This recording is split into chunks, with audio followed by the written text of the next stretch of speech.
ବୁଢ଼ା ବୁଢ଼ୀ ଦୁଇଟି ପ୍ରାଣୀ ବୟସ ଆସି 60 ଟପିଗଲାଣି। ଦେହସାରା ରୋଗ ଏବେ ଆସ୍ଥା ଜମେଇ ସାରିଲେଣି। ଏ ବୟସରେ କାମ କରି ଚଳିବା ତାଙ୍କ ପକ୍ଷେ ବହୁତ କଷ୍ଟକର ଥିଲା। ତଥାପି କ'ଣ କରିବେ ସେମାନେ? ସବୁ ସେଇ ମହାପ୍ରଭୁଙ୍କ ଇଚ୍ଛା।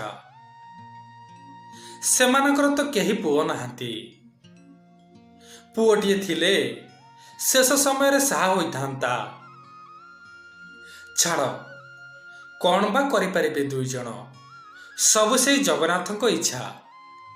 ହେଲେ ରାଧାକାନ୍ତ ମଉସାଙ୍କ ମନ ଭାରି ଦୁଃଖ, ଆଉ ତାଙ୍କ ସ୍ତ୍ରୀ କୁଞ୍ଜଲତାଙ୍କର ବି ମନ ଭାରି ଦୁଃଖ। ସ୍ୱାମୀଙ୍କର ବୁଢ଼ା ବୟସରେ ଏତେ କଷ୍ଟ ଦେଖି ସେ ଜମା ସହିପାରୁନଥାନ୍ତି। ତଥାପି ନିଜକୁ ବୁଝେଇ ଦିଅନ୍ତି, ପୁଅ ନଥିଲେ କ'ଣ ହେଲା, ଆମ ପାଇଁ ପରା ସ୍ୱୟଂ ଜଗନ୍ନାଥ ଅଛନ୍ତି। ସେ କ'ଣ ଆମର ପୁଅ ନୁହେଁ କି? ଏମିତି କହି ନିଜ ଦୁଃଖକୁ ଛାତି ତଳେ ଚାପି ରଖି ମନକୁ ବୁଝେଇ ଦିଅନ୍ତି। କୁଞ୍ଜଲତା ମାଉସୀ ତାଙ୍କ ସ୍ୱାମୀକୁ କୁହନ୍ତି, ତୁମେ ଜମା ଚିନ୍ତା କରନି, ସେ କଳା ଠାକୁର ଆମ ଉପରେ ସବୁବେଳେ ସାହା ହେବେ। ତମେ ଜମା ମନ ଦୁଃଖ କରନି। ଏମିତି କହି ସ୍ୱାମୀକୁ ମଧ୍ୟ ବୁଝେଇ ଦିଅନ୍ତି କୁଞ୍ଜଲତା ମାଉସୀ। ପିଲାଛୁଆ ନାହିଁ ବୋଲି ସେ କେତେବେଳେ ଭାଙ୍ଗି ପଡ଼ନ୍ତି ନାହିଁ। ଆଉ ସବୁବେଳେ କୁହନ୍ତି, ମୋ ପାଖରେ ଜଗନ୍ନାଥ ଅଛନ୍ତି, ମୋର ଆଉ କିଛି ଲୋଡ଼ା ନାହିଁ। ସିଏ ଯଦି ମୋ କୋଳରେ ସନ୍ତାନଟିଏ ଦେଇନାହାନ୍ତି, ତେବେ ମୋର କିମ୍ବା ମୋ ପୂର୍ବଜନ୍ମର ପାପ ପାଇଁ ଏସବୁ ହୋଇପାରେ। ସିଏ ଯଦି ମୋ କୋଳରେ ସନ୍ତାନଟିଏ ଦେଇନାହାନ୍ତି, ତେବେ ମୋର କିମ୍ବା ମୋ ପୂର୍ବଜନ୍ମର ପାପ ପାଇଁ ହୋଇଥିବ। ମୋତେ ଏ ଜନ୍ମରେ ଭୋଗିବାକୁ ପଡ଼ୁଛି। କୁଞ୍ଜଲତା ମାଉସୀ ମୋ କଳା ଠାକୁରଙ୍କୁ ନିଇତି ପୂଜା କରନ୍ତି। ଆଉ ପୂଜା କଲାବେଳେ ସେ ବହୁତ ପ୍ରକାର ପୁରାଣ ବହି ପଢ଼ନ୍ତି। କିନ୍ତୁ ବୟସର ଶେଷ ସୀମା ହୋଇଗଲାଣି। ସେଥିପାଇଁ ବୟସର ବାଧା ଟିକେ ଆଖି ଉପରେ ପଡ଼ୁଛି। କୁଞ୍ଜଲତା ମାଉସୀକୁ ଠିକରେ ଦିଶୁନଥାଏ। ସେ ପୁରାଣ ପଢ଼ିବାରେ ଅନେକ କଷ୍ଟର ସମ୍ମୁଖୀନ ହେଉଥାନ୍ତି। ଚଷମାଟିଏ ଥିଲେ ପୁରାଣ ପଢ଼ା ସୁନ୍ଦର ହୋଇପାରନ୍ତା। ହେଲେ ଏତେ ପଇସା କାହିଁ? କୋଉଠୁ ଆସିବ ଏତେ ପଇସା? ପଇସାର ଅଭାବ ପାଇଁ କେବେ ବି କୁଞ୍ଜଲତା ମାଉସୀ ନିଜ ସ୍ୱାମୀ ପାଖରେ ଦାବି କରିନାହାନ୍ତି। କ'ଣ ବା କରିବେ କୁଞ୍ଜଲତା ମାଉସୀ? ସେଇ କଷ୍ଟରେ ପୁରାଣ ବହିକୁ ନେଇ ପଢ଼ନ୍ତି। ପ୍ରତିବର୍ଷ ଦୁର୍ଗା ପୂଜାରେ ତାଙ୍କ ଗାଁରେ ମେଳା ପଡ଼ିଥାଏ। ମେଳା ବହୁତ ଜାକଜମକରେ ହୁଏ। ସେଦିନ ସନ୍ଧ୍ୟାରେ ବୁଢ଼ା ବୁଢ଼ୀ ଦୁଇ ଜଣ ମେଳା ବୁଲିବାକୁ ବାହାରି ପଡ଼ିଲେ। ମେଳାରେ ପହଞ୍ଚି ଦୁଇ ଜଣ ମେଳା ବୁଲାବୁଲି କରୁଥିବା ସମୟରେ କୁଞ୍ଜଲତାଙ୍କ ନଜର ଏକ ଗୀତା ବହି ଉପରେ ପଡ଼ିଲା। ଗୀତା ବହିଟିକୁ ଆଣିବା ପାଇଁ ମନେ ମନେ ସେ ଚିନ୍ତା କଲେ। ହେଲେ ତାଙ୍କ ସ୍ୱାମୀ ପାଖରେ ପଇସା ଥିବ କି ନାହିଁ ଭରସିକି କିଛି ମାଗୁନଥାନ୍ତି। ମାଉସୀଙ୍କ ବାରମ୍ବାର ଗୀତା ବହି ଉପରେ ନଜର ପଡ଼ୁଥିବାରୁ ମଉସା ସେ ବହିଟିକୁ ଦେଖି ମାଉସୀଙ୍କ ପାଇଁ କିଣିଦେଲେ। ମାଉସୀ ସେଇ ବହିକୁ ପାଇ ଭାରି ଖୁସି ହୋଇ ପଡ଼ିଲେ। ଆଉ ଚିନ୍ତା କଲେ, ଗୀତା ବହି ମୁଁ ଏଥର ପ୍ରଭୁଙ୍କ ପାଖରେ ନିଇତି ପଢ଼ିବି। ସେଦିନ ଗଲା।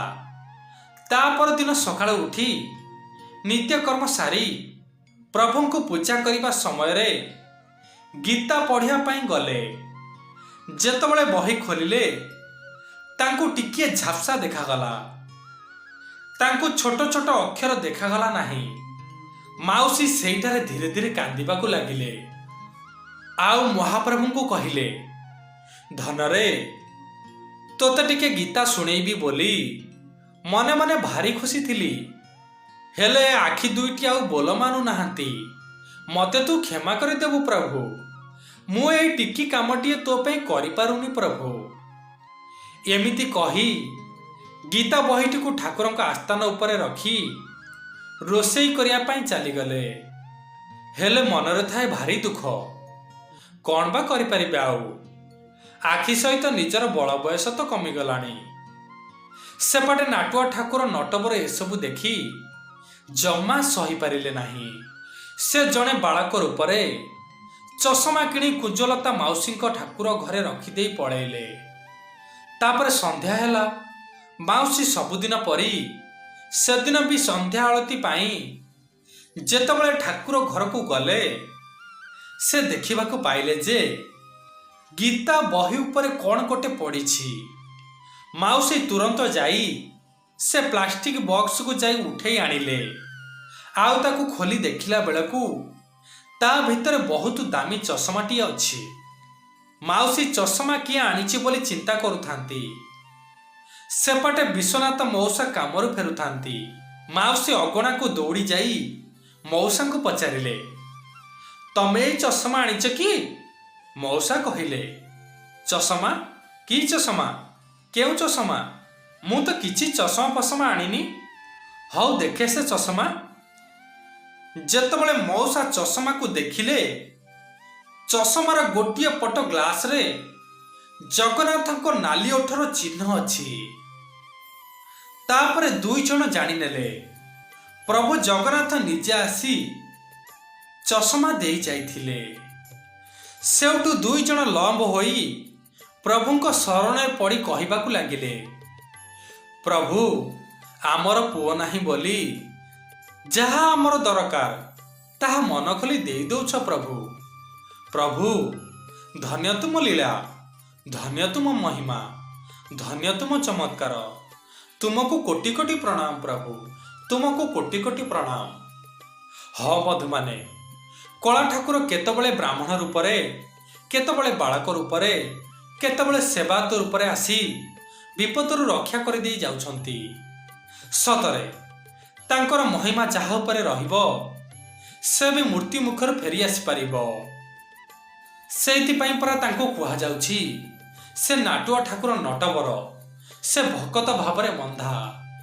ହଁ ବନ୍ଧୁମାନେ, ଯଦି ଏହି ସୁନ୍ଦର କାହାଣୀଟି ପ୍ରକୃତରେ ଆପଣଙ୍କ ହୃଦୟ ପର୍ଯ୍ୟନ୍ତ ପହଞ୍ଚିଛି, ତେବେ ଦୟାକରି ମୁଁ ହାତ ଯୋଡ଼ି ଅନୁରୋଧ କରୁଛି, ଭିଡ଼ିଓକୁ ଗୋଟିଏ ଲାଇକ୍ କରି ଚ୍ୟାନେଲକୁ ସବସ୍କ୍ରାଇବ୍ କରିଦିଅନ୍ତୁ। ତେବେ ପ୍ରଭୁ ଜଗନ୍ନାଥ ଆପଣଙ୍କ ଆଉ ଆପଣଙ୍କ ପିଲାମାନଙ୍କର ମଙ୍ଗଳ କରିବେ।